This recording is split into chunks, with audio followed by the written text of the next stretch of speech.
average cost of capital is going to be used to determine our discount rate. So remember, in our valuation, in our perpetuity valuation, we already determined our cash flow with our EBITDA that we modeled. And now we're going to be determining the discount rate to get to our financial perpetuity valuation. How magical is that? Our discount rate is the weighted average cost of capital, our WACC.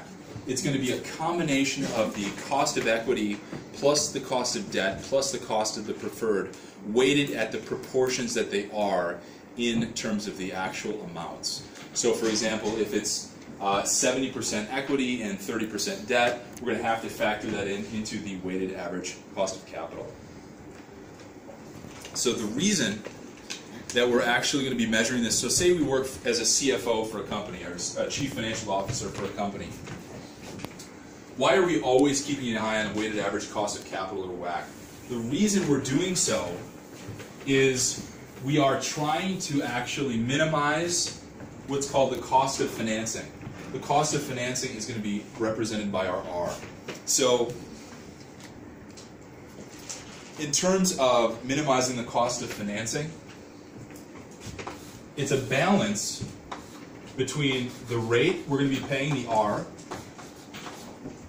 as well as the debt to equity ratio to get to an optimal use of debt within a capital structure. So capital structure relates to how much debt and how much equity we have on our balance sheet in terms of financing our company. So in terms of our sources of capital, we are trying to minimize the cost, we are trying to minimize how much equity we use, maximize our debt, and at doing so, we minimize our discount rate. So this is what this point is representing, the optimal use of debt within our company. So I just want you to think in terms of these keywords and write this stuff down when you get a chance.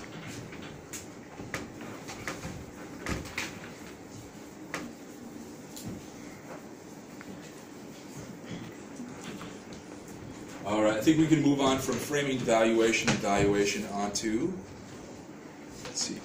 Let's write down the different financial statements that we have within a company to make sure we have all this stuff down. So at a high level, we are definitely going to want to make sure that we have our financial statements and a knowledge of them, at least what they are.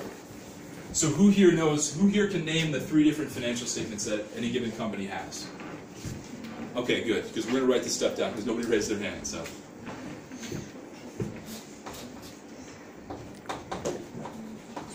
We have to use financial statements in order to get to our CF, our cash flow. So in order to determine our EBITDA, we're going to have to use our financial statements in order to get there. So this is why we talk about financial statements in terms of a company. It's going to be the balance sheet, the income statement, and the statement of cash flow. So let's write this down, everybody. If you are a private equity professional, if you are an entrepreneur, if you are an investment banking professional like myself, you are going to need to be very well acquainted with the balance sheet, the income statement, the statement of cash flows, how these connect together and how they are integrated. So in building a financial statement model, we are actually going to be taking the information gleaned from the financial statements in order to input them into a financial statement model in order to get to a valuation for a company.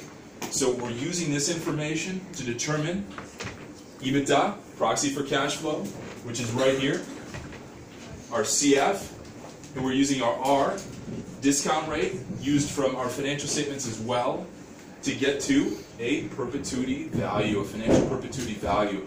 And the reason we want certainty regarding pricing is certainty regarding pricing facilitates an M&A transaction. And the key for us as investment bankers is originating an M&A transaction, doing mandate target matching, as well as closing on a deal. So that's what we're talking about, so M&A execution. So how are we looking for time, everybody? I think we're about 15 minutes.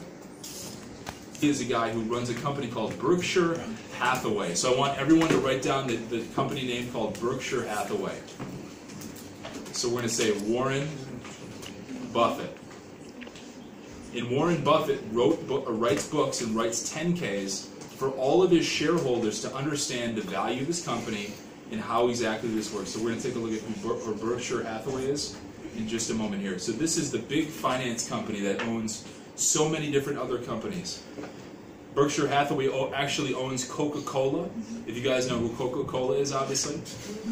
That's a joke. And so we're going to BerkshireHathaway.com.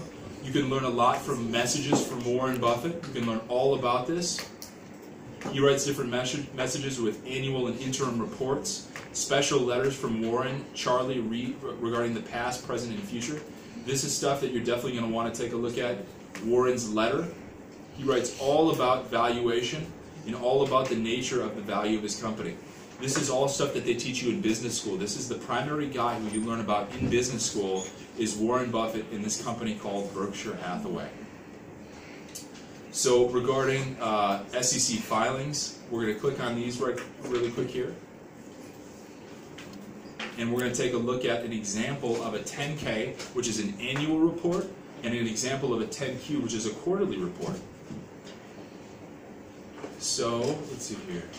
Alright. I think this is the right one here. Berkshire Hathaway. So he files under different names for companies because he has so many of them. But I think it's Berkshire Hathaway Life Insurance Corporation. 13F, that's different than what we're looking for. Yeah, filing 13F. Maybe they amended it. But let's just open one up. Let's see if we can find one that's just give an example. Yeah, let's see here.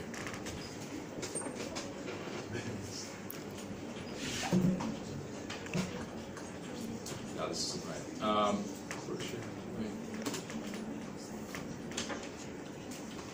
Alright guys, so make sure you write down 10K